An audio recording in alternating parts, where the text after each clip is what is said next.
Paz do Senhor, igreja. Para mim é um privilégio, é um prazer poder estar aqui. E o pastor disse que eu tenho até meia-noite, mais ou menos, é isso mesmo? Estou brincando. Vou procurar não demorar. E como a pastora falou, eu tenho plena convicção de que nós 4 não saímos de Mojimirim à toa. Nós não viemos aqui passear. Mas se foi da vontade do Senhor de trazer nós 4, é porque Ele quer fazer algo através de nós. E talvez você tenha entrado aqui, você estava sem vontade de vir para o culto nessa noite, você talvez tenha alguns ainda questionamentos, mas eu quero dizer para você que enquanto nós orávamos ali atrás, antes desse culto começar, eu pedia para Deus trazer somente aqueles que necessitavam ouvir dessa palavra.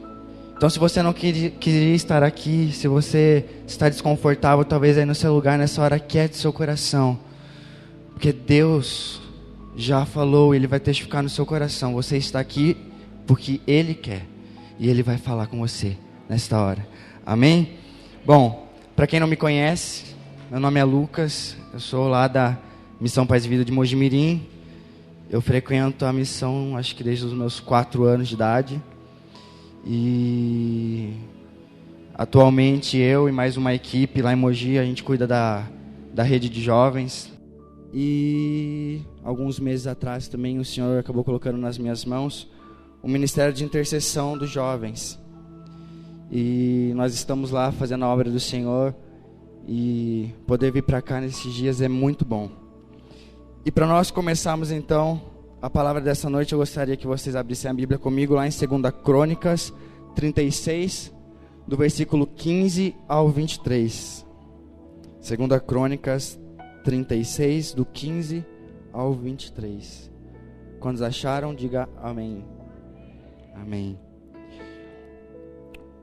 Contudo, Yahvé, o Senhor, Deus de seus antepassados, falou-lhes de muitas maneiras, insistindo em adverti-los por meio de seus mensageiros, porquanto na sua compaixão desejava poupar o seu povo e o lugar que escolhera para a habitação do seu nome. Porém, eles zombaram dos mensageiros de Deus, desprezando suas palavras e advertências, e ridicularizaram seus profetas, até que a ira de Yahvé, o Senhor, se inflamou contra o seu próprio povo, e já não houve remédio. Então o Senhor enviou o rei dos caldeus contra eles, o qual exterminou os seus jovens à espada no seu santuário, e não teve piedade nem dos adultos e nem dos mais velhos e avançados em idade.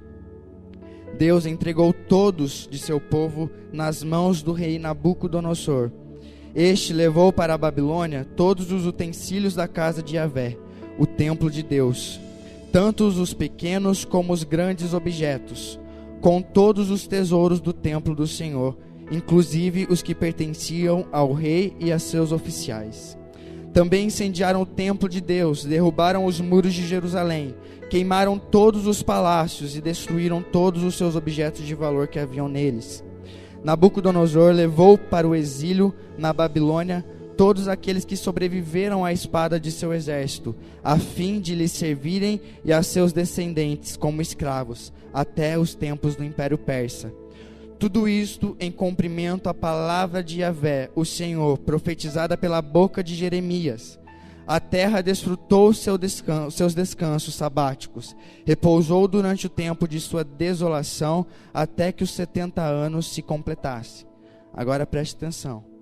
Contudo, no primeiro ano do reinado de Ciro, rei da Pérsia, para que se cumprisse a palavra de Yahvé, o Senhor, moveu o coração de Ciro, rei da Pérsia, para que fizesse uma proclamação por escrito e de viva voz, em todo o território de seu domínio, dizendo o seguinte: assim fala Ciro, rei da Pérsia: Yahvé, o Deus do universo, entregou em minhas mãos todos os reinos da terra.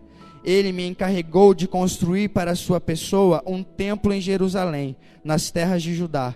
Sendo assim, todo aquele que dentre vós pertence ao seu povo, se livre desde agora e parta para Jerusalém. E Yahvé, o Senhor seu Deus, esteja com ele. E agora nós vamos ali para Esdras 1, versículo 7, para complementarmos aqui, um pouquinho mais para frente.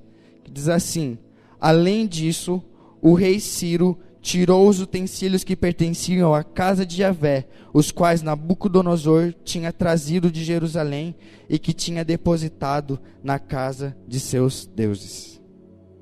Amém? E é com essa palavra, eu não sei se alguém aí gosta de anotar ou não, e eu quero dizer para você, na quinta-feira, antes de eu vir para cá, eu estava com uma palavra pronta, já tinha escrito a palavra, mas meu coração ainda questionava a Deus se de fato era aquilo. Foi então que eu entrei no meu quarto e falei: Deus, eu quero aquilo que o Senhor quer falar com o povo lá em Cianorte. Eu não quero aquilo que eu vou falar, mas eu quero aquilo que o Senhor vai falar. E foi então quando o Senhor trouxe na minha mente, muito claro, a pessoa de Ciro. E o tema dessa noite, vocês vão ver aqui, vai ser Ciros nesta geração. Olhe para a pessoa do seu lado e diga assim: você é Ciro nesta geração. Nós vemos então no início aqui, né, do versículo 15 ao versículo 20, é praticamente um cenário de guerra, né, de desolação. O rei Nabucodonosor, com a permissão de Deus, como nós lemos no começo, Deus vinha falando com o povo. Deus vinha advertindo o povo, por amor do povo, mas o povo não ouviu a voz de Deus. Então, com a permissão de Deus, ele envia então ali o rei. E ali nós lemos um cenário realmente destruidor. As portas do templo queimado. Esse rei rouba tudo aquilo que era do templo do Senhor e ele leva com ele. E quantas vezes nós nos encontramos num cenário semelhante a esse? Nós olhamos à nossa volta e nós vemos tudo destruído. E como aqui na palavra do Senhor diz, mas muitas vezes esse cenário de destruição foi permissão de Deus. Porque muitas vezes nós não ouvimos a voz de Deus. Aliás, nós até ouvimos, mas nós não fazemos aquilo que a voz do Senhor manda. Nós fazemos. E aí que o povo errou. Eu acho que se nós vivêssemos naquela época, será que nós agiríamos desta forma também? Nós acusamos, nós falamos: nossa, mas eles ouviram a voz de Deus e eles não obedeceram. Mas muitas vezes nós ouvimos a voz de Deus quando Deus diz não faça, e nós fazemos. Quando Deus diz não vá, e nós vamos. Quando Deus diz não peque, e nós pecamos. E daí quando o cenário de alegria se converte em tristeza,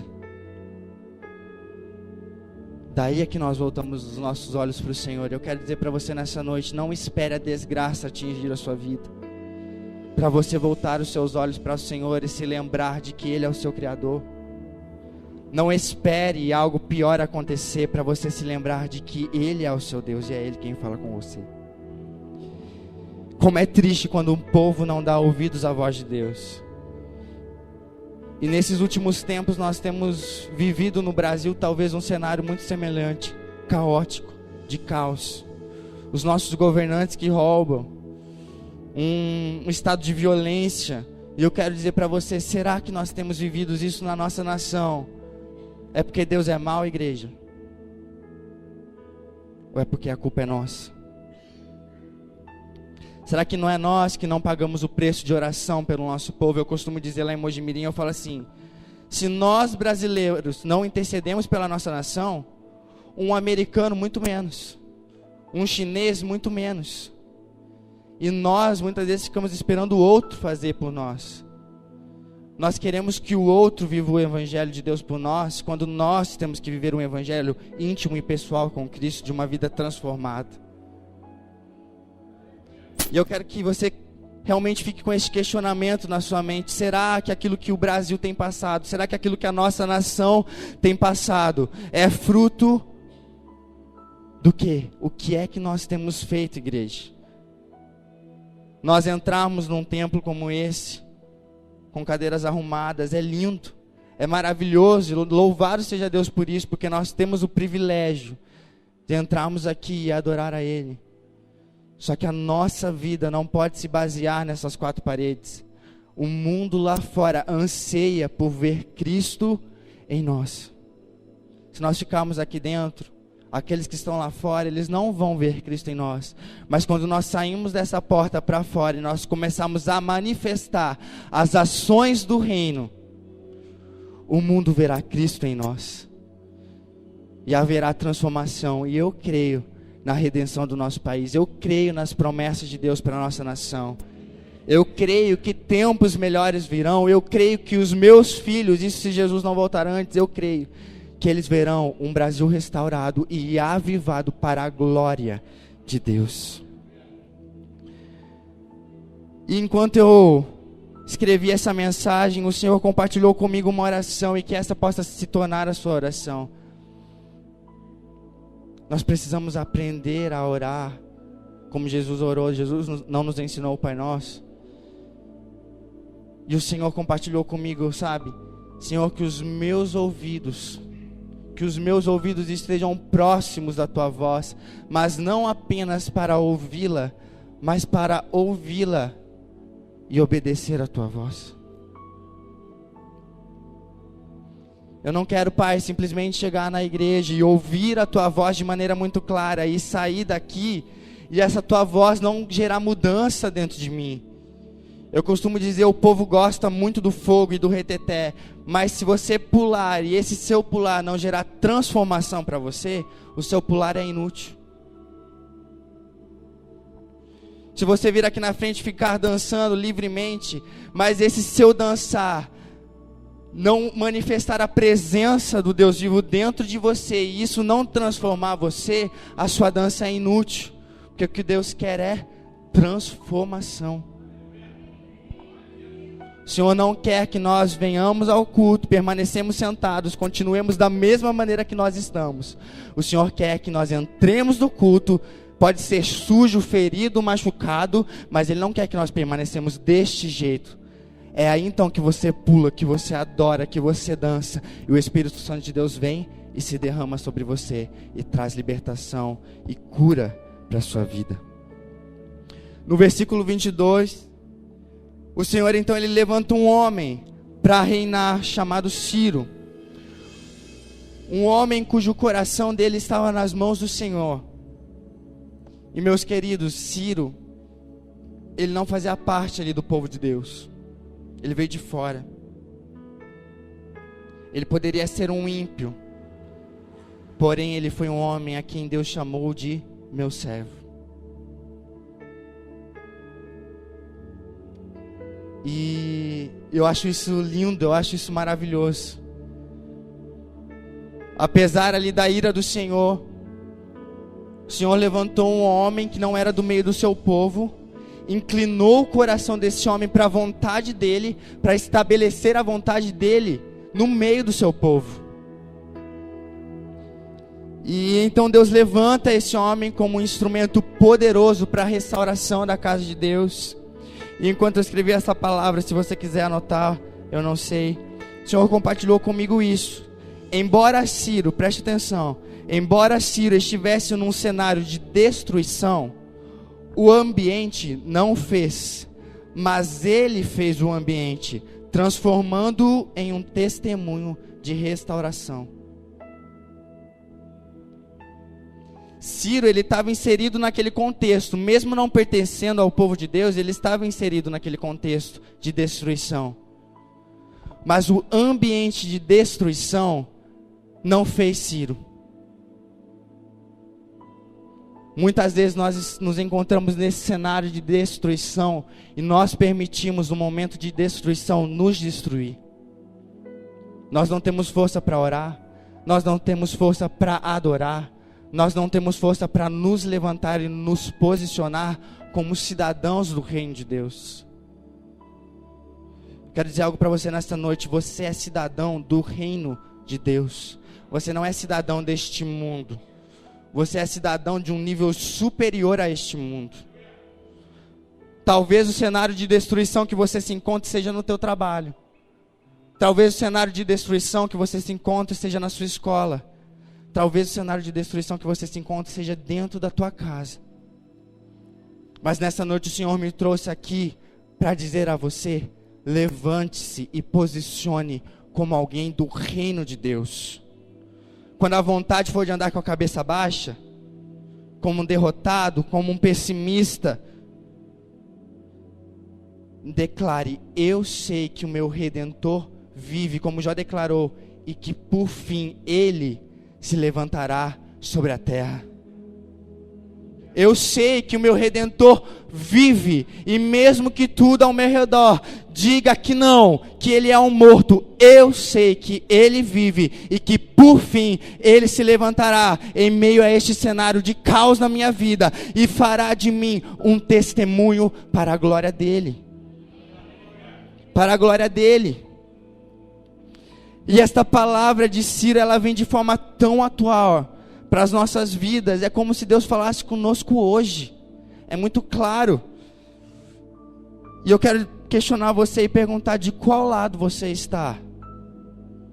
Você está do lado do povo que ouvia a voz de Deus, mas disse não?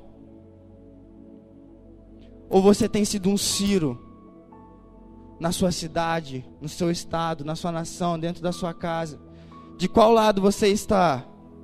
E no poder do Espírito Santo de Deus, eu quero dizer para você aqui nesta noite: você vai sair daqui como Ciro, um homem e uma mulher levantado nessa nação para restaurar o templo, a casa, remover tudo aquilo que Satanás roubou e colocar de volta no lugar que é devido. Nos últimos tempos, nós, como igreja, nós temos habitado num cenário semelhante a esse. E eu acredito que, como a gente já conversei com o pastor ontem, hoje a gente vem conversando, e lá em Mogi eu tenho falado isso muito ultimamente. O meu maior medo é de fugir do propósito de Deus para a minha vida. Meu maior temor ultimamente tem sido fugir daquilo que o Senhor um dia escreveu para mim e planejou para mim. E muitas vezes, infelizmente, nós fugimos daquilo que Deus tem para nós, porque nós ouvimos o nosso coração, nós ouvimos a nossa voz do homem, e a nossa voz do homem erra, mas a voz do Espírito Santo não. Por isso que nessa noite o seu maior temor também possa ser esse, de fugir do propósito de Deus. E eu creio que nós estamos inseridos aonde nós estamos na sociedade, dentro de televisão, de canal de televisão, de rádio, numa firma, numa faculdade. Eu acredito que nós estamos inseridos nesse meio da sociedade, porque Deus tem um propósito para fazer através da minha vida ali onde Ele me plantou. E eu não posso fugir disso. E Ciro, semelhante a nós, ele também tinha um propósito bem determinado do Senhor. Talvez ele tenha vivido uma vida completamente fora do propósito de Deus, mas por um determinado tempo, ele se alinhou a esse propósito. Meu queridos, não espere ficar tarde demais para se alinhar ao propósito de Deus na sua vida. Se alinhe o mais rápido depressa. Mas como eu sei, tenha intimidade com Deus. Busque a revelação na palavra, busque a revelação em Deus e se alinhe urgentemente ao propósito que o Senhor determinou para você. Eu vou abrir, você não precisa abrir, em Isaías 44. Isaías 44, versículo 28. Olha o que o Senhor disse sobre Ciro. Que digo acerca de Ciro? Ele é meu pastor e realizará tudo o que me agrada.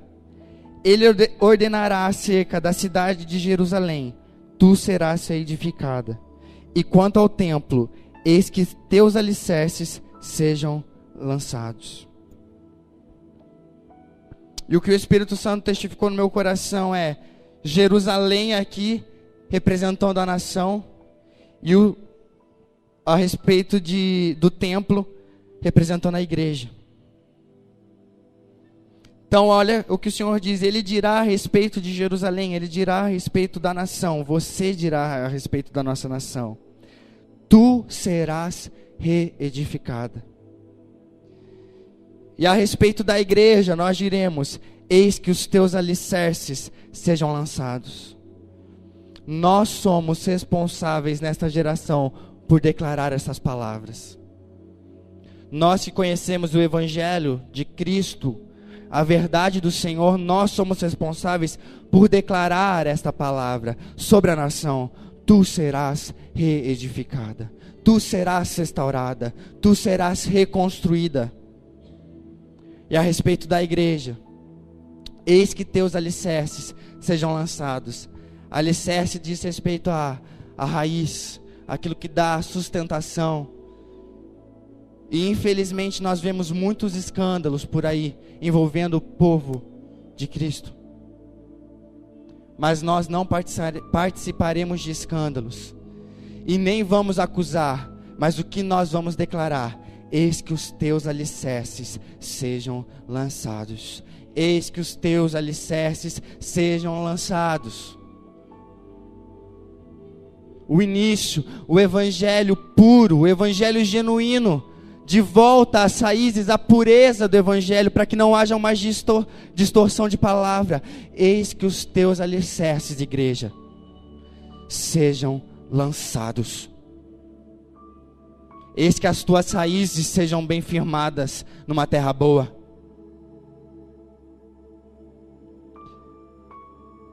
E nós, neste tempo, nós temos que declarar no poder do nome de Jesus. Vocês compreendem que é no poder do nome de Jesus?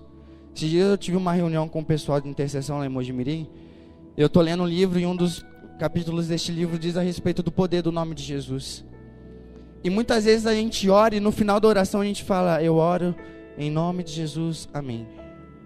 Talvez seja o trecho mais rápido da nossa oração, que a gente menos dê crédito, que a gente menos dê atenção, porque virou automático muitas vezes para nós: em nome de Jesus, amém. E nestes últimos tempos, acredito que o que eu mais tenho orado é: em nome de Jesus, com autoridade, em nome de Jesus. Não é no nome de Lucas, não é no nome do pastor, não é no nome dessa igreja, é no nome de Jesus. E quando nós entendemos quem é Jesus, quem foi Jesus, quem continua sendo Jesus no céu, nós compreendemos o poder que existe nessa palavra. Em nome de Jesus, nós declaramos: não mais destruição, mas reedificação. Nós precisamos tomar posse da autoridade que nos foi dada e entender: quando Deus mandar, que nós temos que falar. Nós temos que abrir a boca e profetizar, convictos de que nós somos boca de Deus nesta terra. Nós somos boca de Deus nesta terra. Muitas vezes Deus quer falar e Deus usa os profetas. Daí você fala: mas eu não tenho dom de profeta. Meu querido, Deus quer falar através de você. Não precisa ser em profecia. Talvez Ele quer usar a tua boca para falar para alguém no teu serviço: olha, Jesus te ama. Isso é ser boca de Deus aqui na terra. Isso é ser boca de Jesus na terra. E eu quero ser essa pessoa que é boca de Deus, que abençoa o lugar onde eu estou e não amaldiçoa. Porque você olhar o mundo do jeito que está e você falar: ai, tá difícil, né? Nossa, essa crise tá difícil, né? Tá difícil arranjar emprego, tá difícil entrar numa faculdade, tá difícil ter dinheiro. Troque o teu vocabulário por tá difícil. Comece a abençoar. Eu abençoo o meu país. Eu profetizo que não haverá mais crise. Eu abençoo essa faculdade. Eu profetizo que um dia eu vou entrar ali dentro para ser boca de Deus. Comece a abençoar. A abençoar. E em Esdras, também você não precisa abrir, Esdras 5, versículo 13 e 14 diz assim: entretanto, no seu primeiro ano como rei da Babilônia, o rei Ciro baixou um decreto ordenando a reconstrução desta casa de Deus. Ele pessoalmente tirou do templo da Babilônia os utensílios de ouro e de prata, originários da casa de Deus, que Nabucodonosor havia tomado do templo que estava em Jerusalém e depositado no templo da Babilônia. E o rei Ciro os confiou a um homem chamado Sheshbazzar, que ele havia nomeado governador. Olha o que diz no versículo 14: ele pessoalmente tirou do templo da Babilônia os utensílios de ouro e de prata originários da casa de Deus. Que autoridade, que ousadia. Ciro, ele não foi simplesmente um homem que deu um decreto, dando ordem de libertação para um povo e abençoando-os. Mas a palavra de Deus diz que ele pessoalmente, ele foi até onde estava tudo aquilo que tinha sido roubado. Pessoalmente ele foi e tomou. Ele pessoalmente foi e tirou. Ciro, ele não só decretou, mas ele agiu, ele teve uma ação. E muitas vezes é muito fácil, né, você ver alguém pedir, olha, ora por isso. Eu oro por isso. Vir aqui e orar e entregar nas mãos do Senhor, mas muitas vezes, igreja, é necessário ação. Nós irmos até o lugar onde nós caímos, o nosso pecado, sabe, voltar aonde nós caímos, nos humilharmos diante de Deus, reconhecer: Deus, eu pequei aqui, foi aqui que iniciou o meu pecado, eu falhei aqui, mas de agora em diante eu quero viver uma vida em santidade contigo. Quebra o orgulho que existe dentro do ser humano e torna o teu coração manso e humilde à voz de Deus. Que nós sejamos capazes de nos arrepender. Nós fomos na Páscoa, eu estive lá, eu e a Suzane, mais algumas pessoas da igreja, a gente esteve num congresso em BH. Em um dado momento lá, na ação do Espírito Santo, uma pessoa teve uma visão, e ela falava a respeito dos órgãos da noiva. E o pastor vai falar da noiva amanhã, eu não vou nem me atrever a falar. Mas ela sentia a revelação no Espírito de Deus que a noiva precisava de um órgão capaz de se arrepender. Eu e você, semelhante à noiva, nós precisamos ter um órgão capaz de se arrepender. Dentro do nosso meio, infelizmente, existem pessoas que não têm esse órgão de arrependimento dentro de si.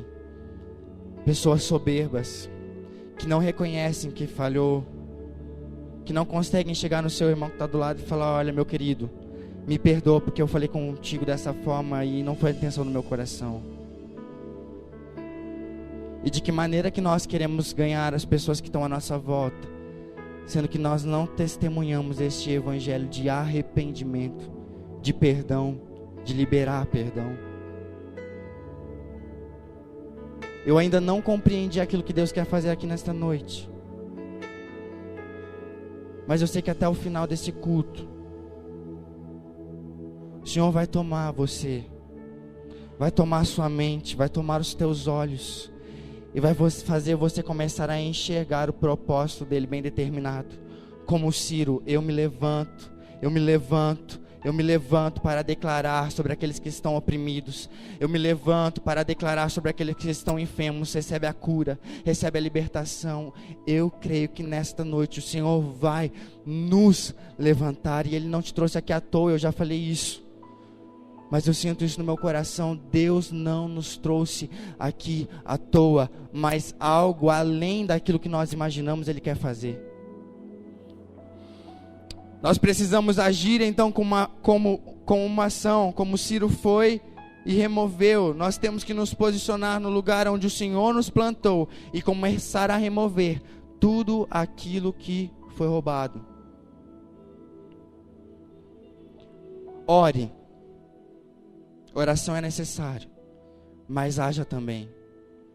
Talvez você viva num casamento destruído, e você tem orado e fala: mas eu não tenho visto a mão de Deus, eu não tenho visto Deus realizar uma obra. Mas nessa noite Deus diz: haja, mude de comportamento. Aquilo que você falava, agora você não vai falar mais. Ore sim, mas mostre com atitudes o meu poder em ti. A palavra de Deus diz que o poder do Senhor se aperfeiçoa na nossa fraqueza. Deus, Ele é tão fiel, Ele é tão perfeito, e Ele escolhe homens como nós para realizar a sua obra aqui nessa terra. Porém, existem muitos falsos Ciros no meio da igreja, fantasiados de bondade, mas por dentro está cheio de interesse. E já para nós entrarmos no fim desta palavra, eu quero que você abra a sua Bíblia. Agora eu gostaria que você abrisse em Isaías 45. Isaías 45, versículo do 1 ao 7, mais o versículo 13. Diz assim: Assim, pois, diz Yahvé ao seu ungido, a Ciro. Olha a voz de Deus. Assim, pois, diz Yahvé ao seu ungido. Diga seu nome. Novamente. Assim, pois, diz Yahvé ao seu ungido, cuja mão direita eu controlo com firmeza, para subjugar nações e desarmar reis, para abrir diante dele as portas de tal maneira que estas não possam ficar trancadas.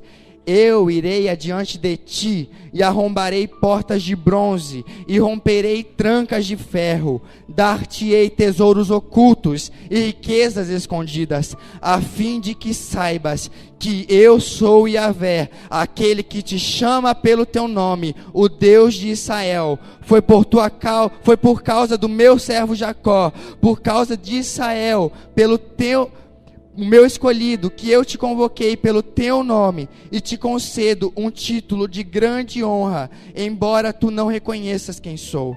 Eis que eu sou Yahvé, o Senhor, e não existe nenhum outro além de mim. Não existe nenhum outro além de minha pessoa, não há Deus. Eu te cinjo e te concedo poder, ainda que não percebas quem sou, para que saibam todos que do nascente ao poente não há ninguém além de mim. Eu sou o eterno e não existe nenhum outro. Eu formo a luz e crio as trevas, mando as bênçãos e as maldições. Eu, Yahvé, faço absolutamente tudo. E no versículo 13: Eis que eu suscito Coresh, Ciro, em justiça, e aplanarei todos os seus caminhos. Ele reedificará a minha cidade e libertará os meus exilados. Não exigirá pagamento algum, nem pedirá qualquer recompensa. Afirma Adonai Tsavaot, o Deus eterno dos exércitos. Como eu falei, infelizmente no nosso meio muitas vezes existem pessoas fantasiadas de bondade, mas dentro de si possuem um interesse completamente pessoal e não um interesse de reino.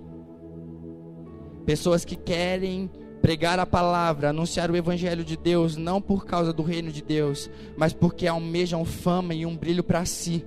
E olha que Deus disse aqui: eis que eu suscito Ciro em justiça e aplanarei todos os seus caminhos. Ele reedificará a minha cidade e libertará os meus exilados. Não exigirá pagamento algum, nem pedirá qualquer recompensa. Ou seja, Ciro, ele poderia ser ímpio, mas o coração dele estava para a obra de Deus. Talvez ele não compreendesse, mas o coração dele estava na obra de Deus. Aqui a palavra de Deus diz que ele não pediria recompensa, ele não queria nada em troca. Vocês entendem isso? Quantas vezes nós queremos algo em troca para fazer algo na casa do Senhor? Nossa, tem que acordar cedo, tem que limpar a igreja, tem que fazer faxina, tem que ir 1 hora antes do culto, preparar todo o ambiente. E muitas vezes nós ficamos esperando algo. E Ciro foi instrumento de Deus para libertar o povo, e diz aqui que em momento algum ele não exigiria pagamento. E ele nem pediria qualquer recompensa por aquilo que ele estava fazendo. Existem pessoas em nossa volta aguardando que alguém se levante como Ciro. Eu quero dizer para você, esse levantar como Ciro não é um levantar glorioso. Não é um levantar que vai te trazer benefícios. mas é um levantar que vai te posicionar como embaixador do reino neste tempo. E você será aqueles que vão à frente, preparando o caminho para a volta do Senhor. Diz a palavra também em Isaías: uma voz clama em meio ao deserto, preparem o caminho do Senhor, para Ele façam um caminho reto para o nosso Deus. Quero dizer para você que o Senhor vem, e Ele logo vem. Ele logo vem. Será que nós temos preparado esse caminho para o Senhor? Como igreja, comece a aplanar os caminhos, comece a aplanar os vales. E como nós demos início a esta palavra naquele cenário de destruição, mas o Senhor levantou este homem para reedificar. Levante-se para reedificar, para aplanar, para preparar um caminho reto para o nosso Deus. Quantos entenderam a palavra desta noite? Mas com sinceridade no coração, quantos entenderam? E como eu falei, talvez você ache que você veio para esse lugar à toa. Mas é com você mesmo que está aí se questionando, mas será que é comigo? É com você. É você que Deus quer levantar como Ciro nesta noite, nessa geração. E Deus vem falando muito forte no meu coração nestes últimos tempos a respeito de geração. Gerações vêm, gerações passam. E qual legado a nossa geração vai deixar para gerações futuras? Eu quero que as gerações que virão olhem para trás e falem: olha, lá atrás teve uma geração que se levantou e não deixou Satanás implementar as mentiras dele neste mundo, mas existiu uma geração que se posicionou para dizer: aqui quem vai, aqui quem avança é o reino de Deus, é o reino do Senhor. Eu gostaria de convidar o Ministério de Louvor para estar aqui acima. E eu queria convidar a igreja de se colocar de pé nessa noite. De pé, porque de pé nós caminhamos, de pé nós avançamos, de pé nós prosseguimos. E eu costumo dizer lá em Mogi também,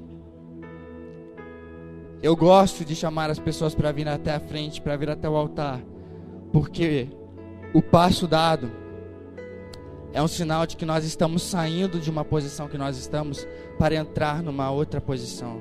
Nós estamos saindo do nosso conforto, do nosso comodismo, em direção àquilo que Deus tem para as nossas vidas. Por isso, nessa noite, se você quer ser este homem e esta mulher que se levantou no meio onde você vive, vem aqui à frente. Sai do seu lugar como um passo.